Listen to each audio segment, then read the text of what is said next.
হরে কৃষ্ণ কৃষ্ণ কৃষ্ণ হরে হরে। তো ভক্তবৃন্দগণ, আজকের ভিডিওটি রয়েছে বছরের 24টি একাদশীর মধ্যে সব থেকে পবিত্রতম এবং সব থেকে পুণ্য প্রদায়িনী এই একাদশীর নাম হচ্ছে নির্জলা একাদশী।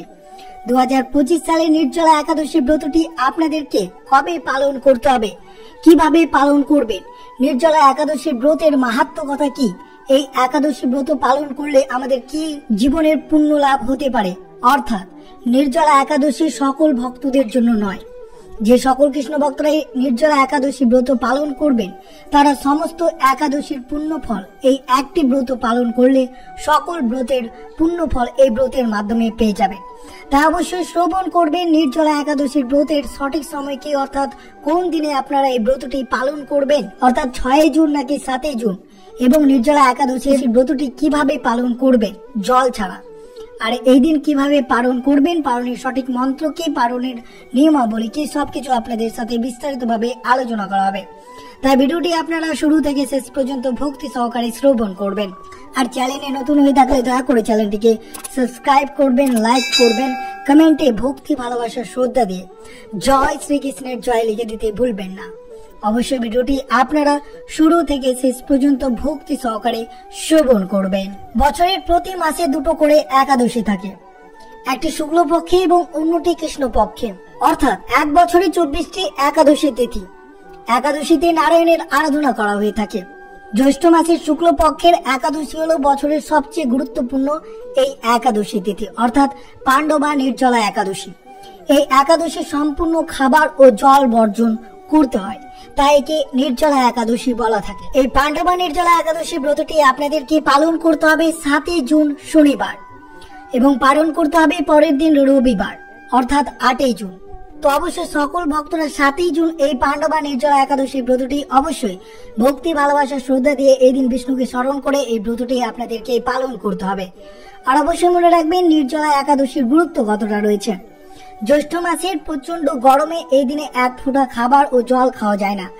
বলা হয়ে থাকে এই একাদশী পালন করলেই বছরের অন্য কোনো একাদশী পালন করার প্রয়োজন পড়ে না। নির্জলা একাদশী ব্রত পালন করলে সব একাদশীর পালনের সমান পুণ্য অর্জন হয়।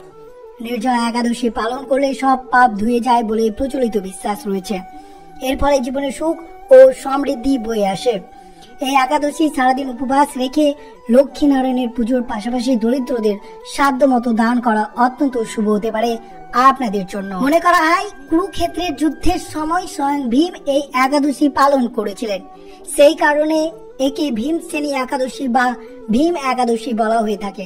কুরুক্ষেত্রের যুদ্ধ জয়লাভ করতে স্বয়ং বেদব্যাস ভীম সহ 5 পাণ্ডবকে ভীম একাদশী পালন করার পরামর্শ দিয়েছিল, তাই এই একাদশীর নাম পাণ্ডবা নির্জলা একাদশী। এই একাদশীর ব্রত পালন আপনারা কিভাবে করবেন মনে রাখবেন, 7 জুন শনিবার এই পাণ্ডবা নির্জলা একাদশী ব্রতটি আপনাদেরকে পালন করতে হবে। সেই দিন সকালে অর্থাৎ সূর্যোদয়ের আগে খুব ভোরে ঘুম থেকে উঠে নিতে হবে এবং উঠে স্নান করে পরিষ্কার পোশাক পরিধান করবেন। যদি পারেন অবশ্যই স্নানের জলে সামান্যটুকু গঙ্গা জল মিশিয়ে আপনারা স্নান করতে পারেন, এছাড়াও হলুদ মিশিয়েও স্নান করতে পারেন। এবং স্নানের সময় অবশ্যই এই মন্ত্রটি আপনারা জপ করবেন, ওম নমো ভগবতে বাসুদেবায় নমঃ। 3 বার অবশ্যই আপনাকে ভক্তি ভালোবাসা এবং শ্রদ্ধার সাথে এই মন্ত্রটি জপ করে পূর্ণ উপবাস পালন করতে হবে। পূর্ণ নিষ্ঠার সাথে উপবাস পালন করে প্রতিজ্ঞা বা সংকল্প করতে হবে যেন এই নির্জলা অর্থাৎ পাণ্ডবা নির্জলা একাদশী ব্রতটি আপনি সহায়তা করুন যাতে সুন্দরভাবে এই ব্রত পালন করতে পারে। এবং মনে রাখবেন পুজোর পর অবশ্যই আপনারা এই ব্রত কথা অর্থাৎ পাণ্ডবা নির্জলা একাদশীর ব্রত কথাটি পাঠ বা শ্রবণ করবেন। এদিন পালে অবশ্যই ভগবান শ্রী বিষ্ণুর মহামন্ত্রটি 108 বার জপ করবেন পুজোর পর। মনে রাখবেন পাণ্ডবা নির্জলা একাদশীর দিন কোনো খাবার বা কোনো জল এই দিন স্পর্শ বা গ্রহণ করা যাবে না। যদি করেন তাহলে ব্রতের কোনো পূর্ণ ফলাফল পাওয়া যাবে না। সম্ভব হলে অবশ্যই শুভ দিনটিতে আপনারা কোনো পবিত্রতম স্থান বা মন্দির অবশ্যই দর্শন করুন এবং বাড়িতে প্রার্থনা করুন। অবশ্যই পুজোর সময় ঘি দিয়ে প্রদীপ জ্বালাবেন, ভগবান বিষ্ণুর উদ্দেশ্যে ফুল, তুলসী পাতা, ফল নিবেদন করবেন এবং অবশ্যই ভগবান বিষ্ণুর সহস্র নাম পাঠ, শ্রীমদ্ ভগবত গীতা পাঠ, লীলা কীর্তন এই সবের মাধ্যমে আপনাকে দিনটি অতিবাহিত করতে হবে। যতটা সম্ভব জেগে থাকবেন রাত্রি। অপ্রয়োজনীয় বা চিন্তা ভাবনা, রাগ, মিথ্যা কথা এড়িয়ে চলবেন এই শুভ দিনে। এই নির্জলা একাদশী কেবল শারীরিক উপবাস করলে চলবে না, আপনাকে মানসিক শক্তি, ভক্তি এবং বিষ্ণুর প্রতি আত্মসমর্পণ করতে হবে। অবশ্যই যদি পারেন আপনারা 14 মুখী রুদ্রাক্ষ দিয়ে আপনারা ভগবান বিষ্ণুর নাম জপ করুন। আত্মনিয়ন্ত্রণে সাহায্য করবে, ক্ষুধা ও তৃষ্ণা নিবারণের জন্য অত্যন্ত গুরুত্বপূর্ণ। নেতিবাচক শক্তি দূর করবে, ইচ্ছা শক্তিকে শক্তিশালী করবে। হনুমানের সাথে সম্পর্কিত, যিনি ভক্তি এবং ধৈর্যের প্রতীক। ভগবান ব্রহ্মার শক্তি অর্থাৎ 4 মুখী রুদ্রাক্ষ দিয়ে যদি আপনারা কোনো মন্ত্র জপ করেন তাহলে মনোযোগ, প্রজ্ঞা, ধ্যান বৃদ্ধি করে। বিষ্ণু মন্ত্রের জপের জন্য সহায়ক, মানসিক পরিষ্কার বৃদ্ধিতে সাহায্য করবে। অবশ্যই 4 মুখী বা রুদ্রাক্ষর মুখী দিয়ে আপনারা নির্জলা একাদশীর ব্রতের দিন অবশ্যই ভগবান বিষ্ণুর মহামন্ত্র বা হরে কৃষ্ণের মহামন্ত্রটি আপনারা জপ করতে পারেন। এটি অত্যন্ত শুভ হতে পারে আপনাদের জন্য। বছরে 24টি একাদশী উপবাস থাকে। কেন এই নির্জলা একাদশীর এতটা গুরুত্বপূর্ণ, কেন এই উপবাস বিশেষ উপবাস বলে মনে করা হয়েছে? কারণ নির্জলা একাদশী সবচেয়ে শক্তিশালী একটি উপবাস। অন্যান্য উপবাসের বিপরীত, যেখানে আপনি ফল খেতে পারেন বা জল পান করতে পারেন, কিন্তু এই উপবাসে সম্পূর্ণরূপে নির্জলা অর্থাৎ ফল ছাড়া এবং জল ছাড়া এই উপবাস আপনাকে পালন করতে হবে। এই উপবাসে সূর্যোদয় থেকে সূর্যোদয় পর্যন্ত কোনো খাবার বা জলের প্রয়োজন হয় না। নির্জলা শব্দের অর্থ জল ছাড়া, কিন্তু এর ফল বিশাল। বলা হয় যে এই উপবাসে 24টি একাদশীর মিলিত উপকারিতার সমান রয়েছে। নির্জলা একাদশীর সৌন্দর্য এর সরলতার তীব্রতার মধ্যে নিহিত।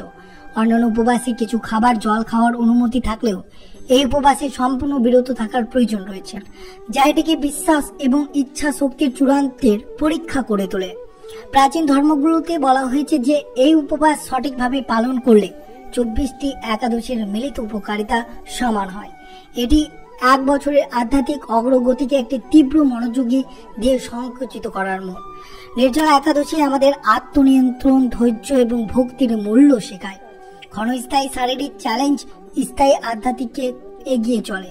তাই অবশ্যই যদি পারেন তাহলে অবশ্যই আপনারা 7ই জুন শনিবার এই নির্জলা একাদশীর ব্রতটি ভক্তি, ভালোবাসা, শ্রদ্ধা দিয়ে অবশ্যই ব্রতটি পালন করুন। নির্জলা একাদশী ব্রত পালন করলে কি উপকারিতা পাওয়া যায়?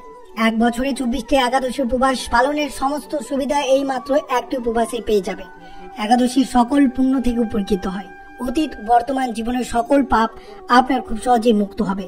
মৃত্যুর পর বিষ্ণুর আবাস, বৈকুণ্ঠ থেকে দর্শন, খ্যাতি, সাফল্য, অর্থ, দীর্ঘ জীবন অর্জনের সহায়তা লাভ করতে পারবেন যদি এই একাদশীর ব্রতটি পালন করতে পারেন। তো তাই এই একাদশী জ্যৈষ্ঠ মাসের শুক্লপক্ষের একাদশীর নাম হচ্ছে নির্জলা একাদশী। তাই অবশ্যই আপনারা এইভাবে ব্রতটি পালন করবেন এবং 7ই জুন শনিবার এই নির্জলা একাদশীর ব্রতটি পালন করতে হবে। আর অবশ্যই আজকের দিনে শ্রবণ করবেন নির্জলা একাদশীর ব্রত কথাটি, যেটি শ্রবণ না করলে আপনার ব্রতের কোনো পূর্ণ ফলাফল পাওয়া যায় না। তার সাথে অবশ্যই আগে থেকে আপনারা শ্রবণ করে রাখুন, অত্যন্ত সুবিধা এবং লাভ হবে। আর অবশ্যই যদি আপনাদের মনে বা আপনাদের কোনো প্রশ্ন থাকে তাহলে অবশ্যই কমেন্ট বক্সে করে জানাতে ভুলবেন না। অবশ্যই আপনারা প্রশ্নের উত্তর অবশ্যই পেয়ে যাবেন পরবর্তী ভিডিওতে বা কমেন্ট বক্সে। তো অবশ্যই শ্রবণ করুন নির্জলা একাদশীর ব্রতের মাহাত্ম্য কথাটি। অবশ্যই মনোযোগ ভাবে শ্রবণ করুন শ্রী শ্রী পাণ্ডবা নির্জলা একাদশীর ব্রত কথাটি। পাণ্ডবা নির্জলা একাদশীর মাহাত্ম্য বৈষ্ণব সমাজের কাছে সর্বাধিক। বছরে 12টি একাদশীর মধ্যে অন্যতম গুরুত্বপূর্ণ একাদশীর নাম হচ্ছে নির্জলা একাদশী। এই একাদশী তিথিটি পাণ্ডবা, নির্জলা, ভীমসেন বা ভীমসেনী একাদশী নামে পরিচিত আমাদের বৈষ্ণব সমাজে। পাণ্ডুপুত্র ভীম এই একাদশী তিথি থেকে একাদশী পালন করেছিলেন, বিধায় এই একাদশীটি জগতে ভীমসেনী বা পাণ্ডবা নির্জলা একাদশী নামে কৃতিত্ব রয়েছে। মহারাজ যুধিষ্ঠির বললেন, হে জনার্দন, আমি অপরা একাদশীর সমস্ত মাহাত্ম্য শ্রবণ করলাম।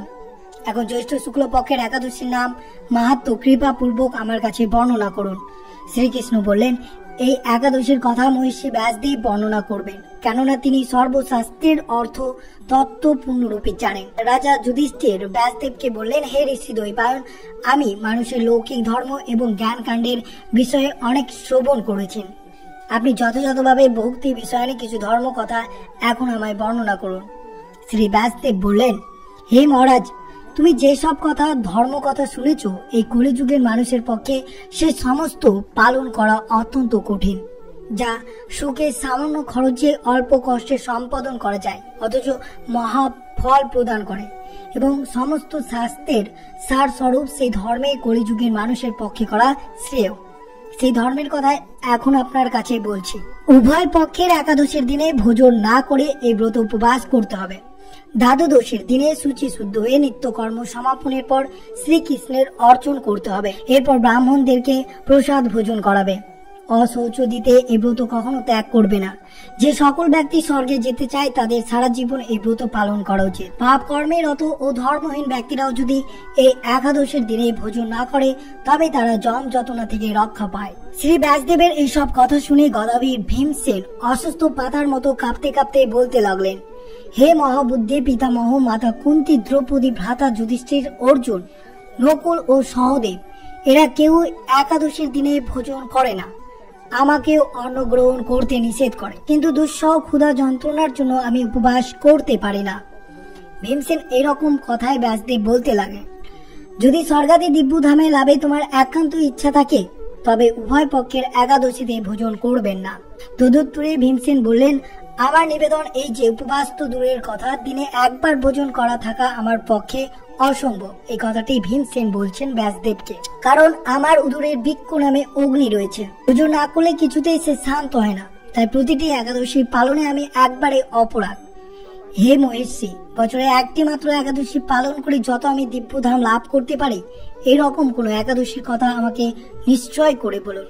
তখন ব্যাসদেব বললেন, জ্যৈষ্ঠ মাসের শুক্লপক্ষের একাদশী তিথিতে জল পান পর্যন্ত না করে সম্পূর্ণ উপবাস থাকতে হবে। তবে আচমনে দোষ হবে না। এদিন অন্নাদি গ্রহণ করলে ব্রত ভঙ্গ হয়ে যাবে। তাই অবশ্যই আপনারা এই ব্রতটি পালন করুন। অবশ্যই আপনি সকল ব্রতের পূর্ণ ফল এই একটি ব্রতের মাধ্যমে পেয়ে যাবেন। শ্রী ব্যাসদেব বললেন, একাদশীর দিন সূর্যোদয় থেকে দ্বাদশীর দিন সূর্যাস্ত পর্যন্ত জল পান বর্জন করলে অনায়াসে 12টি একাদশীর ফল লাভ হবে। বছর অন্যান্য একাদশীর পালনে অজান্তে যদি কখনো ব্রত ভঙ্গ হয়ে যায় তাহলে এই একটি মাত্র একাদশী পালনে সব দোষ দূর হয়ে যায়। দ্বাদশীর দিনে ব্রহ্মা মুহূর্তে স্নানাদি কার্য সমাপ্ত করে শ্রীহরির পুজো করবে। সদাচারী ব্রাহ্মণদের বস্ত্রাদি দান সহ ভোজন করে আত্মীয় স্বজনদের সঙ্গে নিজে ভোজন করবে। এরূপ একাদশী ব্রত পালন করে যে প্রকার পুণ্য সঞ্চিত হয় এখন তা শ্রবণ করুন। সারা বছরের সমস্ত একাদশীর ফলে এই একটি ব্রত উপবাসে লাভ করা যায়।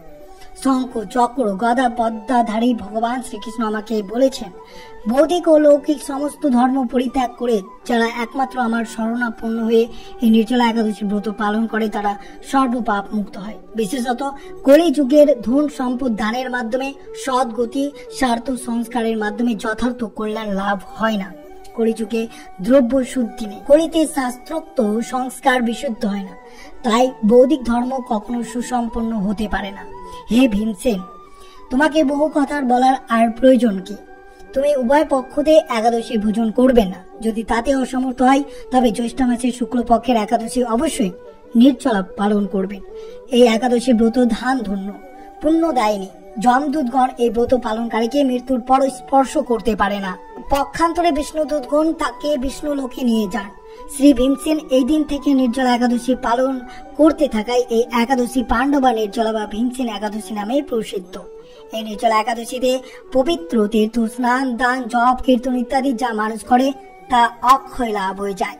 যে ব্যক্তি ভক্তি সহকারে এই 7 জুন শনিবার নির্জলা একাদশী ব্রতটি পালন করবেন তিনি সর্বসুখ এবং বৈকুণ্ঠ ধামে প্রাপ্ত হবেন।